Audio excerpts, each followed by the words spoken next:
All right, today we're going to dive into a concept that is so deep, so fundamental, that we usually don't even notice it's there. We're talking about non-duality, or Advaita. Now, this is an ancient teaching that really challenges the most basic idea we have, the idea of a separate you and a separate me. It suggests that our core sense of self might actually be, well, a profound illusion. Let's get into it. So right off the bat, our source material hits us with this amazing paradox. A book about a teaching that says it can't be contained in a book. Why? Well, because non-duality is pointing to a reality that's beyond all our words and concepts. It's kind of like trying to catch the wind in a net. And honestly, it's that beautiful contradiction that makes this whole exploration so fascinating. Okay, so let's start right at the beginning. I mean, the absolute foundation of our experience. That feeling that you are in here, kind of behind your eyes, looking out at a world that is out there. We just take it for granted, right? Well, this is the very first assumption we're going to start to gently pull apart. The source material has this fantastic name for this feeling of separation. It calls it the knot. And that's such a perfect metaphor, isn't it?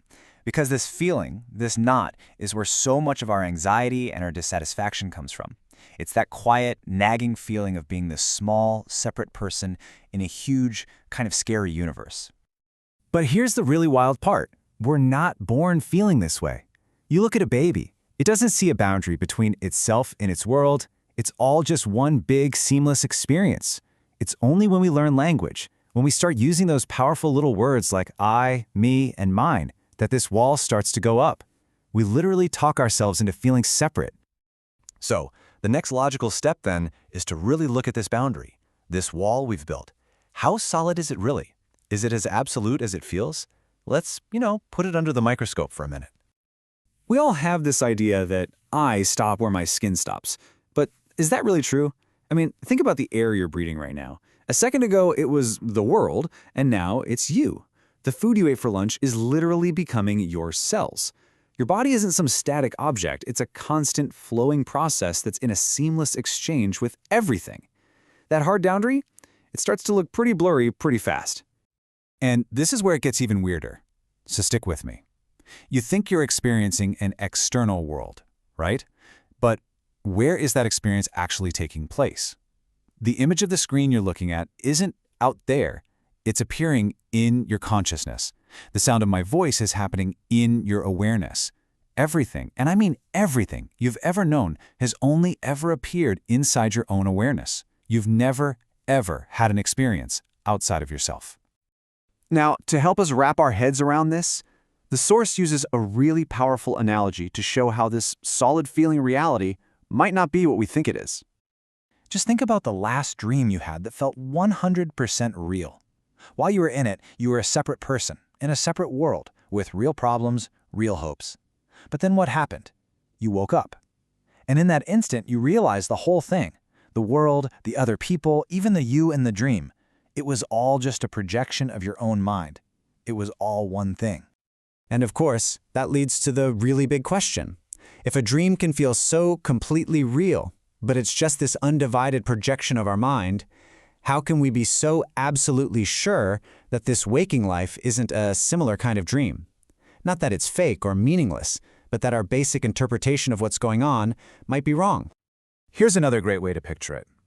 Think of your awareness, your consciousness, as a big movie screen.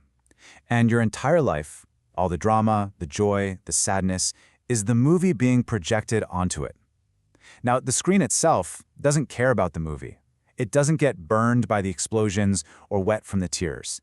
It's just the silent, unchanging space where the whole story unfolds. Okay, so if our most fundamental beliefs about reality are starting to look a little shaky, what's left? What can we actually be sure of? Let's shift gears now and turn our attention away from what we think is real to what is undeniably present in our direct experience, right here, right now.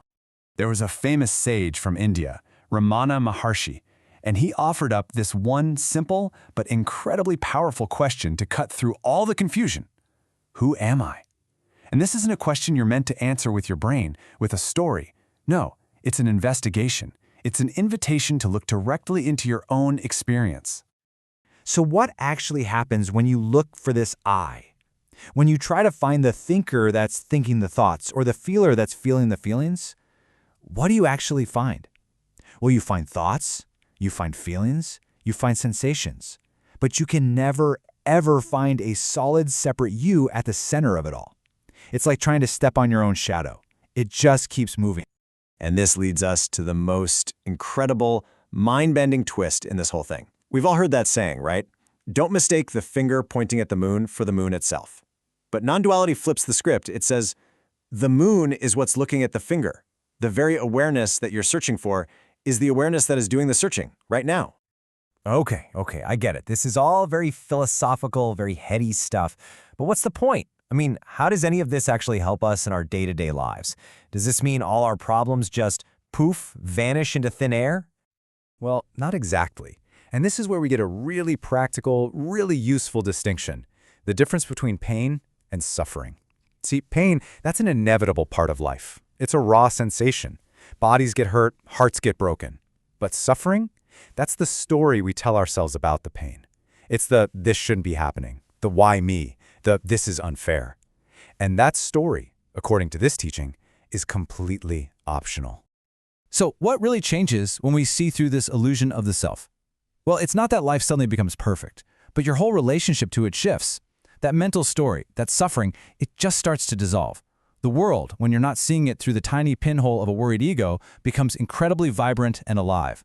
The ordinary becomes extraordinary. And that deep feeling of being alone gives way to this natural sense of connection with everything. And your actions, well, they start to flow more easily, more appropriately, because they're not constantly being filtered through what's in it for me. And so, we're going to end this not with an answer, but with an inquiry, something for you to take with you. As you hear this very question, what is it that's aware of it? What is aware of the question itself appearing in this moment? That awareness, right here, right now, that's what this entire journey has been pointing to all along.